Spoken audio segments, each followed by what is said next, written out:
Hi guys, welcome back to Pallavi vlog. ನಮ್ಮ ದೊಡ್ಡಮ್ಮ ಒಬ್ಬರು ಕೇಳಿದ್ರು ಗೋಬಿ ಮಂಚೂರಿ ರೆಸಿಪಿ ಮಾಡಿ ಹಾಕು, ಅದನ್ನ ನೋಡಿ ಮಾಡ್ತೀನಿ ಅಂತ. ಸೊ ಅದಕ್ಕೆ ಮಾಡಿದ್ದೀನಿ.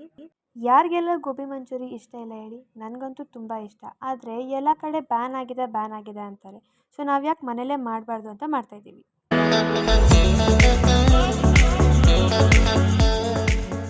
ಈಗ ನಾವು ಮನೆಯಲ್ಲೇ ಗೋಬಿ ಮಂಚೂರಿ ಹೇಗೆ ಮಾಡೋದು ನೋಡೋಣ ಬನ್ನಿ. ಫುಡ್ ಕಲರ್ ಇಲ್ಲದೆ, ಆಮೇಲೆ ಏನು ಟೇಸ್ಟಿಂಗ್ ಪೌಡ್ರ್ ಇಲ್ಲದೆ. ಸೊ ಅದಕ್ಕೆ ಬೇಕಾಗಿರೋ ಫಸ್ಟ್ ಇಂಗ್ರೀಡಿಯೆಂಟ್ ಅಂದರೆ ಗೋಬಿ ಅಂದರೆ ಕಾಲಿಫ್ಲವರ್, ಆಮೇಲೆ ಒಂದು ದೊಡ್ಡ ಗಾತ್ರದ ಕಾಲಿಫ್ಲವರ್ ಅಂದರೆ ಹೂಕೋಸು, ಆಮೇಲೆ ಸ್ವಲ್ಪ ಮೆಣಸಿನ್ಕಾಯಿ ಪೌಡರ್, ಗರಂ ಮಸಾಲ, ಶುಂಠಿ ಬೆಳ್ಳುಳ್ಳಿ. ಇಲ್ಲಿ ನಾವು ಒಂದು ದೊಡ್ಡ ಗಾತ್ರದ ಹೂಕೋಸು ತಗೊಂಡಿದ್ದರಿಂದ 4 ಟೇಬಲ್ ಸ್ಪೂನ್ ಆಗೋಷ್ಟು ಕಾರ್ನ್ಫ್ಲವರ್ ಅಂದರೆ ಜೋಳದ ಹಿಟ್ಟು ತಗೊಂಡಿದ್ದೀವಿ. ಅದರ ಡಬಲ್ 8 ಸ್ಪೂನ್ ಆಗೋಷ್ಟು ಮೈದಾ ತಗೊಂಡಿದ್ದೀವಿ. ಹೀಗೆ ಕ್ಯೂಬ್ಸಾಗಿ ಕಟ್ ಮಾಡ್ಕೊಂಡಿರೋ ಈರುಳ್ಳಿ, ಆಮೇಲೆ ಅದಕ್ಕೆ ಬೇಕಾದ soya sauce, tomato ketchup, red chilli sauce and green chilli sauce ಇಷ್ಟು. ಈಗ ಪ್ಲಸ್ ಯಾವಾಗೂ ಮರಿಬೇಡಿ ಸಾಲ್ಟ್ ಹಾಕೋದನ್ನ. ಸೊ ಇದೆಲ್ಲ ಹಾಕಿ ಇವತ್ತು ಗೋಬಿ ಮಾಡೋಣ ಬನ್ನಿ. ನಮ್ಮ ಹತ್ರ ಕ್ಯಾಪ್ಸಿಕಮ್ ಇಲ್ಲ, ನಿಮ್ಮ ಹತ್ರ ಇದ್ದರೆ ಹಾಕೋಬೋದು, ಅದು ಆಪ್ಷನಲ್. ನಾವಿಲ್ಲಿ ಆಲ್ರೆಡಿ ಶುಂಠಿ ಬೆಳ್ಳುಳ್ಳಿ ಪೇಸ್ಟ್ ಮಾಡಿರೋದನ್ನ ಹಾಕೊಂಡಿದ್ದೀವಿ. ಅದಕ್ಕೆ ಈಗ ಕಾರ್ನ್ಫ್ಲವರ್ ಅಂದರೆ ಜೋಳದ ಹಿಟ್ಟು ಹಾಕೊತಾ ಇದ್ದೀವಿ. ಈಗ ಅದಕ್ಕೆ ಮೈದಾ ಹಿಟ್ಟು, ಸ್ವಲ್ಪ ಸಾಲ್ಟ್, ಖಾರದ ಪುಡಿ, ಹಾಗೆ ಸ್ವಲ್ಪ ಗರಂ ಮಸಾಲ ಇಷ್ಟನ್ನು ಹಾಕ್ಕೊಂಡು ಕಲಿಸ್ಕೊಳ್ಳಿ. ಈಗ ಇದಕ್ಕೆ ಸ್ವಲ್ಪ ನೀರು ಹಾಕೊಂಡು ಕಲಿಸ್ಕೊಳ್ಳಿ. ಜಾಸ್ತಿ ತೆಳ್ಳಗೆ ಕಲಿಸ್ಬೇಡಿ, ಬಜ್ಜಿ ಹೆಂಗೆ ಕರಿತೀರೋ ಆ ಹದಕ್ಕೆ ಕಲಿಸ್ಕೊಳ್ಳಿ. ಯಾಕಂದರೆ ಜಾಸ್ತಿ ತೆಳ್ಳಗೆ ಕಲಿಸಿದ್ರೆ ಬಾಣಲಿಗೆ ಅಂಟ್ಕೊಳ್ಳುತ್ತೆ. ಈ ಕನ್ಸಿಸ್ಟೆನ್ಸಿಗೆ ಕಲಿಸ್ಕೊಳ್ಳಿ. ಪಾತ್ರೆಯಲ್ಲಿ ನೀರು ಕಾಯಕ್ಕೆ ಇಟ್ಕೊಳ್ಳೋಣ. ನೀರಿಗೆ ಒಂದು ಸ್ವಲ್ಪ ಸಾಲ್ಟ್ ಹಾಕ್ಕೊಳ್ಳೋಣ. ಸೊ ನಾವು ಸಣ್ಣದಾಗಿ ಕಟ್ ಮಾಡಿ ತೊಳೆದು ಎತ್ತಿಕೊಂಡಿರೋ ಗೋಬಿನ ಹಾಕೋಣ. ಇದಕ್ಕೆ ಹಾಕಿ ಸ್ವಲ್ಪ ಹೊತ್ತು ಆದ್ಮೇಲೆ ತೆಕ್ಕೊಳ್ಳೋಣ. ಸಾಲ್ಟ್ ಹಾಕಿ ನೆನೆಸಿದ ಗೋಬಿನ ಇವಾಗ ನೀರು ಬಗ್ಸ್ಕೊಳ್ಳೋಣ ಬನ್ನಿ. ಈಗ ನೀರು ಬಗ್ಸ್ಕೊಂಡಿರೋ ಗೋಬಿನ ಹಾಕೋಣ ಅದರೊಳಗಡೆ.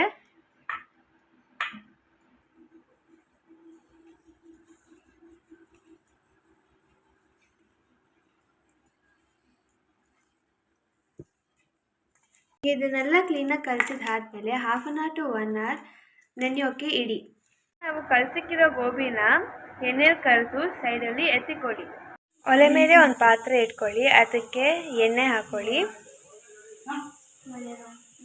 ಈ ಎಣ್ಣೆ ಒಗ್ಗರಣೆ ಮಾಡ್ಕೊಳ್ಳೋಕ್ಕೆ, ಅಂದರೆ ಗೋಬಿನ ಫ್ರೈ ಮಾಡ್ಕೊಳ್ಳೋಕ್ಕೆ. ಸೊ ಇದಕ್ಕೆ ಫಸ್ಟು ಕರಿಬೇವು ಹಾಕೊಳ್ಳಿ, ಆಮೇಲೆ ನೆಕ್ಸ್ಟ್ ಮೆಣಸಿನ್ಕಾಯಿ ಹಾಕೊಳ್ಳಿ, ಉದ್ದುದ್ದಕ್ಕೆ ಹೆಚ್ಚಿಕೊಂಡಿದ್ದಾರೆ. ಸೊ ಇದಕ್ಕೆ ಶುಂಠಿ ಬೆಳ್ಳುಳ್ಳಿ ಪೀಸಸ್ ಅಂದರೆ ಚಿಕ್ಕದಾಗಿ ಕಟ್ ಮಾಡ್ಕೊಂಡಿರೋದು ಹಾಕೊಳ್ಳಿ. ಬಾಯಿಗೆ ಸಿಕ್ಕಿದ್ರೆ ಚೆನ್ನಾಗಿರುತ್ತೆ. ಏನು ಗೊತ್ತಾ ಗೈಸ್, ಒಂದು ಟಿಪ್ಪು, ಕರಿಬೇವು ಕೂದಲಿಗೆ ಮತ್ತು ಕಣ್ಣಿಗೆ ಒಳ್ಳೆಯದು, ಆಮೇಲೆ ಶುಂಠಿ ಮತ್ತು ಬೆಳ್ಳುಳ್ಳಿ ಡೈಜೆಷನ್ಗೆ ಒಳ್ಳೆಯದು. ಸೊ ಯಾರು ತಿನ್ನೋವಾಗ ಸೈಡಿಗೆ ತೆಗ್ದಿಕ್ಬೇಡಿ, ಅದು ಸಮೇತ ತಿನ್ನಿ. ಇದೆಲ್ಲ ಫ್ರೈ ಆದಮೇಲೆ ನೆಕ್ಸ್ಟು ಈರುಳ್ಳಿ ಹಾಕ್ಕೊಳ್ಳಿ. ನಾವು ಆಲ್ರೆಡಿ ಅದು ಹೇಳಿದ್ನಲ್ಲ, ಕ್ಯೂಬ್ಸ್ ಥರ ಕಟ್ ಮಾಡ್ಕೊಂಡು ಇಟ್ಕೊಂಡಿದ್ದೆ ಅಂತ, ಆ ಥರ ಕಟ್ ಮಾಡ್ಕೊಂಡು ನೀವು ಹಾಕ್ಕೊಳ್ಳಿ. ಈರುಳ್ಳಿನ ಜಾಸ್ತಿ ಉರಿಬೇಡಿ, ಯಾಕಂದರೆ ಅದು ಏನು ಗೋಬಿ ಹಾಕಿದ್ಮೇಲೆ ಹಂಗೆ ತಿನ್ನೋಕ್ಕೆ, ಅಂದರೆ ಜಾಸ್ತಿ ಫ್ರೈ ಆದಮೇಲೆ ತಿನ್ನೋಕ್ಕೆ ಚೆನ್ನಾಗಿರುತ್ತೆ. ನಾನು ಆಲ್ರೆಡಿ ಹೇಳಿದ್ನಲ್ಲ, ಸ್ವಲ್ಪ ಈರುಳ್ಳಿ ಜಾಸ್ತಿ ಫ್ರೈ ಮಾಡ್ಕೋಬೇಡಿ, 25% ಅಷ್ಟು ಫ್ರೈ ಆಗಿದ್ರೆ ಸಾಕು. ಈಗ ಅದಕ್ಕೆ ಬೇರೆ ಸಾಸಸ್ ಎಲ್ಲ ಹಾಕ್ಕೊಳ್ಳೋಣ. ಗ್ರೀನ್ ಚಿಲ್ಲಿ ಸಾಸ್ 1 ಸ್ಪೂನ್ ಹಾಕ್ಕೊತಾ ಇದ್ದೀವಿ. ನೆಕ್ಸ್ಟದು ರೆಡ್ ಚಿಲ್ಲಿ ಸಾಸ್, ಅದೊಂದು 1 ಸ್ಪೂನ್ ಇಲ್ಲ 1.5 ಸ್ಪೂನ್ ಹಾಕೋಬೋದು. ನಾವಿಲ್ಲಿ 1 ಸ್ಪೂನ್ ಮಾತ್ರ ಹಾಕ್ತಾಯಿದ್ದೀವಿ. ಇದು ಡಾರ್ಕ್ ಸೋಯಾ ಸಾಸ್ ಸ್ವಲ್ಪ ಹಾಕ್ಕೊಳ್ಳಿ. ಇದು ಟೊಮೆಟೊ ಕೆಚಪ್, ಸೊ 2 ಸ್ಪೂನ್ಸ್ ಹಾಕ್ಕೊಳ್ಳಿ.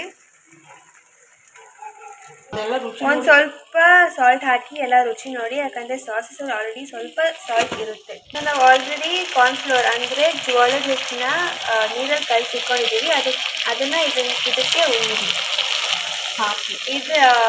ಇದು ಹಾಕೋದ್ರಿಂದ ಗ್ರೇವಿಗೆ ಥಿಕ್ನೆಸ್ ಬರುತ್ತೆ, ಆಮೇಲೆ ಕನ್ಸಿಸ್ಟೆನ್ಸಿ ಚೆನ್ನಾಗಿರುತ್ತೆ. ಈಗ ಇದೊಂದು ಥಿಕ್ನೆಸ್ ಬಂದಿದೆ, ಅದಕ್ಕೆ ಈಗ ಗೋಬಿ ಹಾಕೋಣ. ಎಣ್ಣೆಯಲ್ಲಿ ಹುರಿದಿಟ್ಕೊಂಡಿರೋ ಗೋಬಿ ಡೀಪ್ ಫ್ರೈ ಆಗಿದೆ. ಎಲ್ಲ ಹೊಂದ್ಕೊಳ್ಳೋ ಹಾಗೆ ಕ್ಲೀನಾಗಿ ಮಿಕ್ಸ್ ಮಾಡಿ. ಸೊ ಈಗ ಲಾಸ್ಟ್ ಆ್ಯಂಡ್ ಫೈನಲ್ ಕೊತ್ತಂಬರಿ ಸೊಪ್ಪು ಹಾಕೊಳ್ಳಿ. ಇದು ಹಾಕೋದ್ರಿಂದ ನಾನು ಎಲ್ಲ ಬ್ಲಾಗ್ಸಲ್ಲೂ ಹೇಳ್ತೀನಿ, ಅದು ಟೇಸ್ಟ್ ಮತ್ತು ಫ್ರೇಗ್ರೆನ್ಸ್ ಇರುತ್ತೆ ಅಂತ. ಸೊ ಈಗ ರೆಡಿ ಇದೆ ಗೋಬಿ ಮಂಚೂರಿ, ಸವಿಯಲು ಸಿದ್ಧ. ಸೊ ನೀವೇ ನೋಡೋದ್ರಲ್ಲ, ಫುಡ್ ಕಲರ್ ಇಲ್ದಲೆ ಆಮೇಲೆ ಟೇಸ್ಟಿಂಗ್ ಪೌಡರ್ ಇಲ್ದಲೆ ಹೆಂಗೆ ನಾವು ಮನೆಯಲ್ಲಿ ಗೋಬಿ ಮಾಡಿದ್ವಿ ಅಂತ. ಸೊ ನೀವು ಮನೇಲಿದ್ದಾಗ ಗೋಬಿ ಮಾಡ್ಕೊಂಡು ತಿನ್ನಿ. ಆಮೇಲೆ ವಿಡಿಯೋನ ನೋಡಿದವರು ಲೈಕ್ ಮಾಡೋದು ಮರಿಬೇಡಿ. Thank you for watching.